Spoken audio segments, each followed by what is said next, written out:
Assalamualaikum warahmatullahi wabarakatuh. Alhamdulillahilladzi arsala rasulahu bil huda wa dinil haq liyudhhirahu 'ala dini kullih wa kafa billahi shahida. Asyhadu an la ilaha illallah wahdahu la syarika lah wa asyhadu anna Muhammadan 'abduhu wa rasuluh. Allahumma salli wa sallim wa barik ala nabiyyina Muhammadin wa ala alihi wa sahbihi wa man tabi'ahum bi ihsan ila yaumiddin. Ya ayyuhalladzina amanu ittaqullaha haqqa tuqatih wa la tamutunna illa wa antum muslimun. Syukur alhamdulillah atas segala nikmat yang diberikan Allah. Salawat serta salam senantiasa tercurahkan kepada Rasulullah Muhammad sallallahu alaihi wasallam. Bapak-bapak, ibu-ibu, saya menyampaikan jazakumullah khairan katsira fid dunya wal akhirah atas semua kebaikan Bapak dan Ibu, doa ketika saya rawat inap, dan alhamdulillah hari ini sudah bisa beraktivitas kembali. Diguyu kali Pak Sugeng, ngeratani rumah sakit kesanjane ngoten. Nggih nek tileme ten hotel ya, tileme ten rumah sakit niki mboten weco. Padahal biasa tilem ten hotel niku 3 dinten kan mboten kepingin mantuk ya. Ten rumah sakit niku tasik sedinten pun pengin mantuk. Jadi saya sampaikan sekali lagi atas doa kunjungan Bapak dan Ibu. Insyaallah saya juga bermohon kepada Allah jenengan diberikan Allah kesehatan, diberikan rizki yang thayyiban mubarakan. Bapak Ibu, yang kita pelajari biasanya kitab Al-Adabul Mufrad Imam Al-Bukhari, kitab yang khusus membahas tentang adab. Imam Al-Bukhari mengumpulkan hadis dikelompokkan terkait dengan adab. Satu lagi yang mungkin lebih awal kita kenal yaitu kitab Sahih Al-Bukhari. Di dalam kitab Sahih Al-Bukhari susunannya beda dengan Al-Adabul Mufrad, karena Al-Adabul Mufrad khusus membahas tentang adab, sementara di Sahih Al-Bukhari ada beberapa bab atau ada beberapa kitab yang beliau juga secara sistematis sudah mengumpulkannya menjadi bab atau menjadi kitab begitu.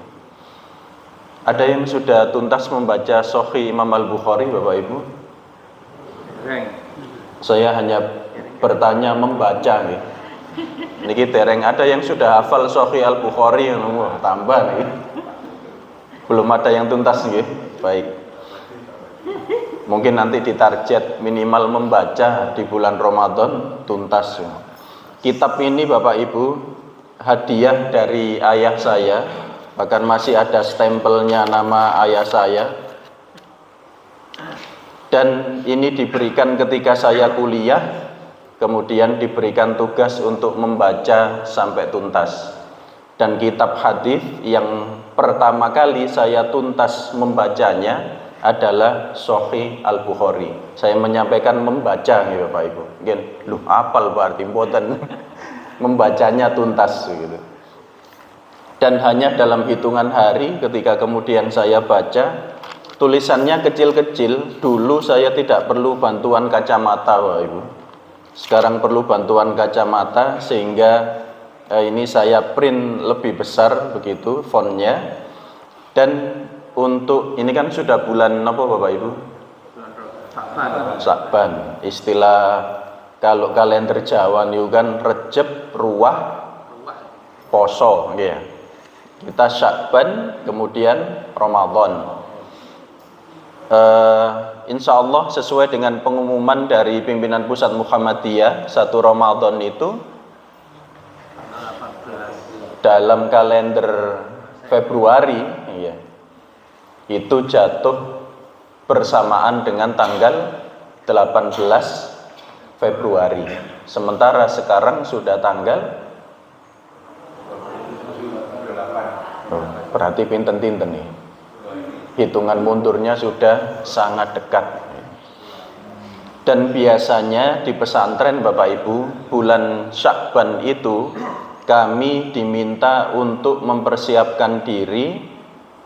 Di antara bentuk persiapannya adalah mengilmui Ramadan, supaya ketika Ramadan itu datang, siam kita sudah benar-benar paham, lapose aku siam, kenapa saya menjadi soimah, karena hal ini dan hal itu. Jangan sampai kemudian hanya sekedar rutinitas sehingga kita tidak memahaminya. Nah, di bulan Sya'ban ini yang saya sampaikan adalah Kitabus Siyam di dalam Sahih Al-Bukhari, bab yang khusus membahas tentang siam. Namun nanti saya akan mengambilkan yang terkait dengan hadis berkaitan dengan siam Ramadan, sehingga nanti bahasan kita tidak lagi kitab Al-Adabul Mufrad, kita akan lanjutkan selepas Idul Fitri. Namun untuk bulan Sya'ban dan Ramadan yang kita bahas adalah Kitabus Siyam. Ada yang sudah tuntas membaca Kitabus Siyam Sahih Al-Bukhari Bapak Ibu? Wah, alhamdulillah. Pak Rohati sampun tuntas, alhamdulillah. Jadi nanti kita bisa memahami, kita cari syarah atau penjelasan hadisnya. Sebagai awal Bapak Ibu, ada orang yang puasa tapi makan tapi puasa. Nate semerap boten? Sudah pernah mendengar nih? Ada orang puasa tapi makan. Tapi ada orang tidak, ada orang makan tapi puasa. Dereng nate nih. Nggih. Bapak Ibu, kita diingatkan, seseorang yang ghibah atau membicarakan keburukan saudaranya tidak pada tempatnya, itu sama dengan memakan bangkai, ya, memakan bangkai saudaranya. Sehingga adapun orang yang disampaikan di dalam hadis An Abi Hurairah radhiyallahu anhu anna Rasulullah sallallahu alaihi wasallam qala idza jaa Ramadan futihat abwabul jannah. Yang pertama kita diingatkan, ketika Ramadan itu datang maka semua pintu-pintu jannah itu dibuka. Yang jenengan ketahui ada berapa pintu jannah Bapak Ibu? Ada berapa pintu surga? 8. Yang kita ketahui ada 8. Kita juga diingatkan an Nabi Hurairah radhiyallahu anhu qala Rasulullah sallallahu alaihi wasallam man lam yada' qaulaz zur wal amala bihi falaysa lillahi hajatan fi ayyada ta'amahu wa syarabahu. Dari Abu Hurairah radhiyallahu anhu, beliau berkata, Rasulullah sallallahu alaihi wasallam bersabda, barang siapa atau siapa saja yang tidak meninggalkan ucapan keji dan perbuatan keji, maka Allah tidak butuh orang itu meninggalkan makan dan minumnya. Siapa yang puasa namun tidak bisa meninggalkan ucapan keji atau perbuatan yang keji, maka gak usah poso, istilahnya begitu. Kalau hanya menahan lapar dan dahaga saja, namun tidak meninggalkan syahwatnya untuk melakukan keburukan, maka Allah tidak butuh dengan puasanya. Di dalam hadis lain kita juga diingatkan an Nabi Hurairah radhiyallahu anhu anna Rasulullah sallallahu alaihi wasallam qala as-siyamu junnatun fala yarfuth wala yajhal. Siam itu, puasa itu adalah perisai, maka janganlah melakukan rafath, jangan melakukan hal yang jahil. Sebagaimana kita ketahui, rafatha itu perbuatan kegiatan cabul istilahnya. Jadi yang mengakibatkan seseorang syahwat itu rafath. Sementara jahil adalah kegiatan yang ketika dilaksanakan di bulan Ramadan kita tidak tahu faedah atau manfaatnya. Contoh yang disampaikan guru saya dulu ketika memahami hadis ini, misalnya Bapak Ibu sekak catur niku haram napa mboten? Mboten toh? Boleh toh kita bermain catur ya. Tapi kalau Ramadan sekak kayak nggih ya. Mari sahur sekak sampai duhur misalnya nih. Salat duhur dilu sekak malih sampai asar. Mari asar sekak maneh maghrib buka pun tarawih. Itu artinya ya jahal, kata guru saya begitu. Atau kegiatan biasanya mendekati buka puasa kita ditanya, nanti dek ngabuburit mas, gitu. Ngabuburit, pertanyaannya kegiatan ketika ngabuburit itu apa? Ngaji, alhamdulillah. Membaca Al-Quran, alhamdulillah. Ngabuburit lapo? Keliling mau sepeda motoran muter Mojokerto ping 7 ya. Kulak padha ambek tawaf. Terus maghrib. Nah itu pertanyaannya, tujuannya apa? Keliling, naik motor, goleki maghrib nih. Nah ini menawi cari takjil beda lagi nih. Sudah punya azam yang kuat, betok resek abang biasanya. Ya. Kono iki, koyoke sing iki pizza, sing iki donat, diratani ya. Jadi hal yang jahil itu laghaw, sesuatu yang sia-sia ketika dilakukan. Nah, oleh karena itu kita diingatkan baik perkataan atau perbuatan. Ada orang yang puasa tapi makan, maksudnya dia menahan lapar dan dahaga namun tidak bisa menjaga lisannya, sehingga dia puasa tapi justru memakan bangkai saudaranya sendiri. Nah, yang kedua kita diingatkan tentang ibunda atau ibu Nabiullah Isa, sinten? Maryam. Jenengan ingat ketika beliau melahirkan, nifas, Allah memberikan petunjuk dengan apa ketika beliau lapar dan dahaga, dengan menggoyang atau bersandar pada pohon kurma. Napa kok kurma Bapak Ibu, kok mboten degan napa kelapa? Mboten enten kok. Jane nek kitab mun numpuk loro niku kecerdasannya luar biasa. Sehingga ulama menyampaikan makanan terbaik untuk seorang ibu selepas melahirkan itu adalah rutop, diantaranya kurma, kurma muda atau kurma basah, kurma pada dasarnya. Bahkan kita mengenal istilah tahnik, ya. Bayi biasanya dilembutkan atau dilumerkan kurma kemudian disuapkan. Ada yang dari orang tuanya atau dipraktekkan dengan Rasulullah pada waktu itu, kemudian disuapkan ke bayi. Hari ini ada yang menyampaikan orang yang solih, yang kita yakin akan kesolihannya juga demikian. Jadi kurma ini dimakan oleh Maryam, kemudian beliau juga diberikan air yang segar oleh Allah, sumber air yang baik, kemudian beliau minum.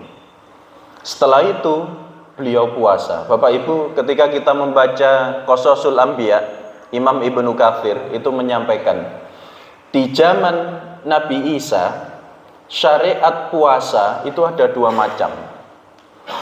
Yang pertama, seseorang yang puasa itu menahan lapar dan dahaga, istilah kita mulai adzan subuh sampai adzan maghrib.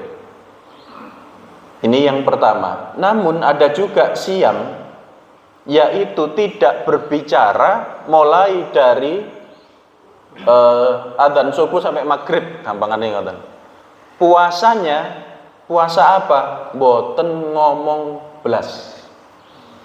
Abot pundi, menahan lapar dan dahaga, tidak makan minum, atau menahan mulut tidak berbicara. Jenengan poso nih, meneng ae ya, ditakoni poso ta sampean? Ngeten tok. Oh, poso iki gak oleh ngomong. Kuat mana kira-kira jenengan? Atau mau uji coba? Mulai adzan subuh sampai engkin maghrib pun ngomong meneng ae. Ini kalau keluarga diberitahu kira-kira mungkin tambah digudo rasanya. Jadi ada dua. Ada juga yang pada waktu itu menggabungkan dua puasa ini. Nggih mboten maem, mboten ngombe, mboten ngomong. Nah, pada waktu itu. Namun syariat ini kemudian berubah ketika Rasulullah SAW menyampaikan risalah. Bayangkan jika syariat itu sampai hari ini Bapak Ibu, Ramadan insya Allah tenang, sepi, mboten enten wong ngomong. Meneng nek enten botone jawil. Lah kenapa ngomong batal ya? Gitu, ngomong batal. Jangan bayangkan ya. Ya Allah. Sehingga disampaikan ketika Maryam datang dengan membawa bayi beliau, yaitu Nabiullah Isa, dipaido, diilokno, ditakoni napa mawon, apa yang dilakukan Maryam? Diam. Nah, itu siamnya. Yang menjawab siapa? Nabiullah Isa. Jadi bukan ibunya. Nah ini, diantaranya sekali lagi orang yang siam, orang yang puasa, walaupun puasa dengan siam itu beda nih Bapak Ibu.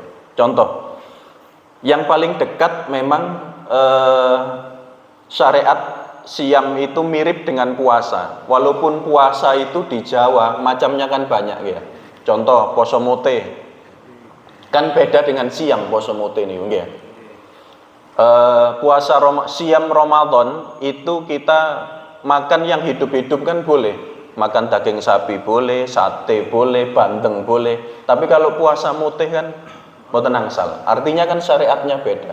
Ada juga puasa pati geni, poso pati geni. Semerap Bapak Ibu. Enten sing nate nglakoni dereng. Atau ada juga yang puasa ngebleng 24 jam. Jadi tidak makan dan minum itu 24 jam. Nah itu kan beda dengan siam, karena siam itu tidak 24 jam. Namun kalimat siam atau saum ini ya yang paling dekat dengan terjemah puasa. Sehingga di sini kita diajarkan sekali lagi Bapak Ibu, siam atau saum itu sudah ada aturan bakunya. Nanti kita bahas syaratnya apa saja, rukunnya apa saja diantaranya. Sehingga ketika Ramadan nanti ini bukan hanya bersifat ritual tapi keilmuan. Dan ini sebagai penutup Bapak Ibu, ada satu kitab yang kitab itu membahas tentang rusaknya ilmu. Musuh-musuh Allah itu memiliki tugas. Tugasnya adalah merusak ilmu. Ketika ilmu itu rusak namun diyakini, maka yang rusak adalah sebuah bangsa. Guru saya dulu pernah memberi contoh begini Bapak Ibu. Dalam teori ekonomi, karena beliau membahasnya tentang perdagangan waktu itu. Dalam teori ekonomi, teori ini benar atau tidak? Tetapi banyak kita yakini bahwa sumber daya alam itu terbatas, kebutuhan manusia tidak terbatas. Betul napa mboten? Sekali lagi saya ulangi. Sumber daya alam itu terbatas, sementara kebutuhan manusia tidak terbatas. Betul napa mboten? Itu menurut teori Islam salah, Bapak. Ayatnya banyak. Yang sederhana saja, inna fi khalqis samawati wal ard. Banyak sekali kalimat langit dan bumi. Itu diperuntukkan untuk manusia.